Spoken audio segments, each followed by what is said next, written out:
our minds and make us all think. How are you guys all doing this grand morning? We're doing good over here. My dogs are being lazy and sleeping in like usual, and we're doing our typical getting to the doctors and dealing with all that stuff.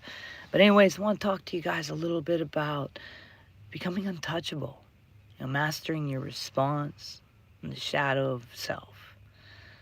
Carl Jung once said that loneliness does not come from having no people around you, but from being unable to communicate the things that seem important to you.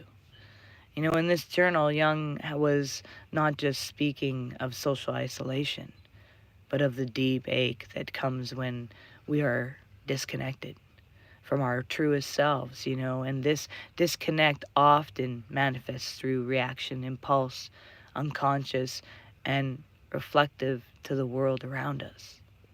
If you truly wish to become untouchable, then understand this. Every time you react impulsively, you surrender your power. Most people live in a constant state of reaction, controlled not by their will, but by external, stimuli. A glance, a comment, an unexpected event, all of it pulls at their strings in the state. They are easy to manipulate, predictable, and vulnerable. You know, we get these reactions to these symptoms. By the way, when we react to stuff, we react to things that are going on around us and everything like that. When we react to things that people say, the environments in a room, yada yada, you know what? It only does one thing. It really does one thing. And it does this. It points out that you got unresolved emotions, unmet needs, and unseen wounds. Well, at least it's unseen to some. See, these are the people who constantly scan the room for rejection or already seeking it as if it's going to happen no matter what. How do I know this? Because I used to be this person. I used to live in a perpetual fight or flight. I was, chasing validation and acceptance, and like a thirsty wanderer seeking water, or like a vampire looking for its next victim. I'm just saying. I was sucked in. I didn't realize the truth of my being. The truth is, all that showed is that I had shadows to face. Even neuroscience reveals that when we react impulsively, it is the amygdala, the brain emotions alarm system, and it fires first. And then this brain's emotional alarm is designed for survival. It's triggering the automatic fight or flight or freeze responses. But the prefrontal vortex is the rational, the wise, the strategic part of us that we must be engaged if we wish to act with the intentions rather than instinct. That's why people react to the stupidest things said. I'll never forget one time we're at this camp and this guy comes all roaring in with his truck and all ran over our tents and then decided that he was going to react to the fact that people were like, yo, asshole, stop. And he came out with his fist flying, and I grab his fist and I walk him a few miles away from his fist even being able to touch anyone's face. And I said to him, why would you believe you're an asshole? And he goes, oh, don't you try and teach an old dog new tricks. And I said, well, the only reason you went to hit him is because he called you an asshole, but the only way you're an asshole is if you believe you are. We got to recognize this. When we live in reaction state, we are essentially allowing those ancient survival modes, the brain, to run lives rather than our higher consciousness, our mind, our chronic stress, trauma, and unprocessed emotions. They keep stuck in this loop. Why? Because we haven't figured out the truth of our beings. So even Carl Jung taught that our uncontrolled emotions are a reflection of our unresolved intentional shadows. You see, the shadow is everything within us. We deny, reject, or repress our fears, our insecurities, our angers, our wounds, and to become truly untouchable, we must courageously face why we've got these shadows in the first place. Hi, everybody. Welcome. But see, when something outside of us disturbs us, It isn't this thing itself that holds power. It's the mirror. It holds up to the unhealed part of ourselves. Every reaction. You see, it is a teacher. It's letting you know what's bound within you still.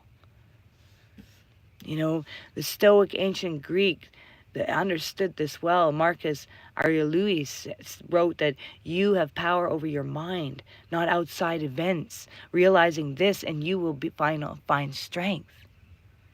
The Stoics taught that it is not events themselves that disturb us, but the judgment about them. To be unshakable is to pause, to reflect. I call it the stop moment. Is my control? Does this require my response?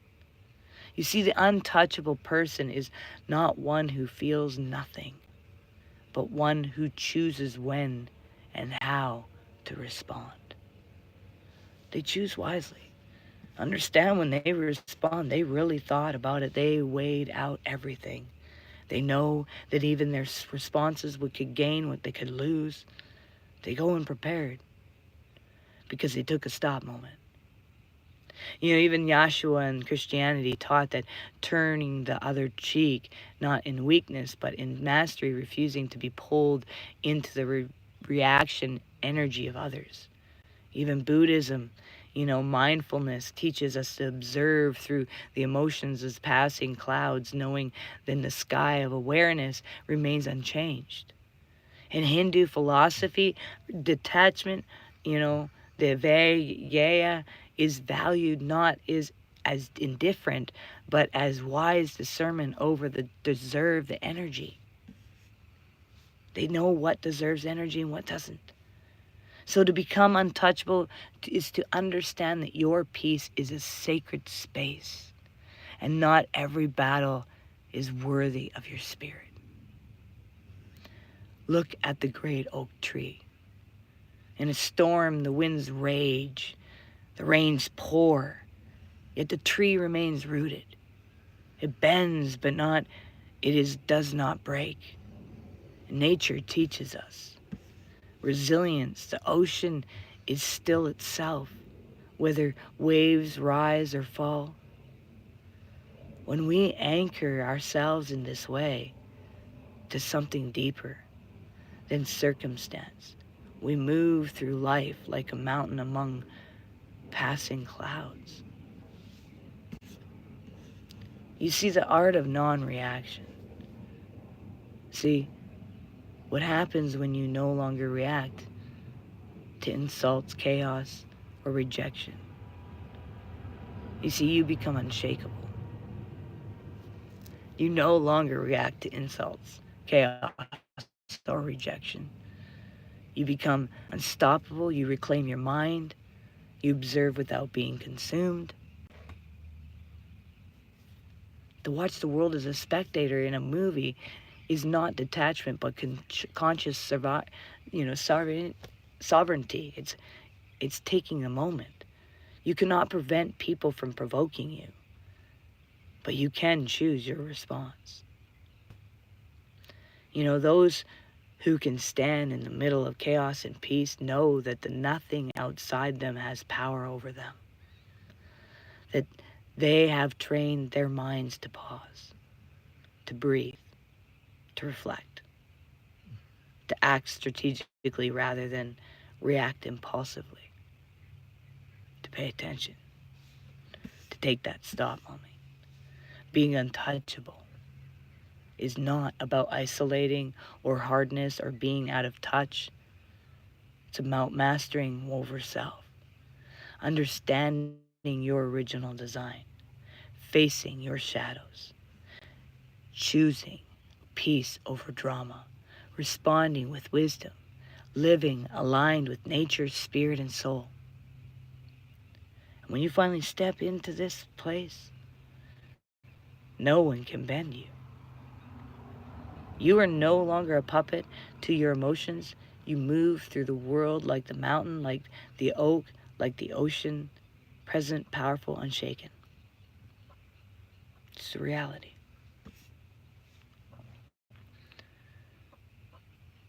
Oh, people, Make sure you always do one thing towards your dreams every day. It brings you one step closer.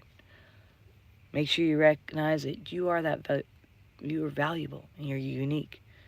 You're that unique puzzle piece, part of the ultimate puzzle of the cosmos. Without you, we can't complete this picture. It's time for us to all shift, is it not? Well, unless any of you got a comment, we're going to call it the day. And we'll see you guys tomorrow. Peace and love. Oh, hey, it's Taco Tuesday today, so for those of you that like your tacos, go out and get them. I don't know why I decided to say that, but it is Taco Tuesday. Peace.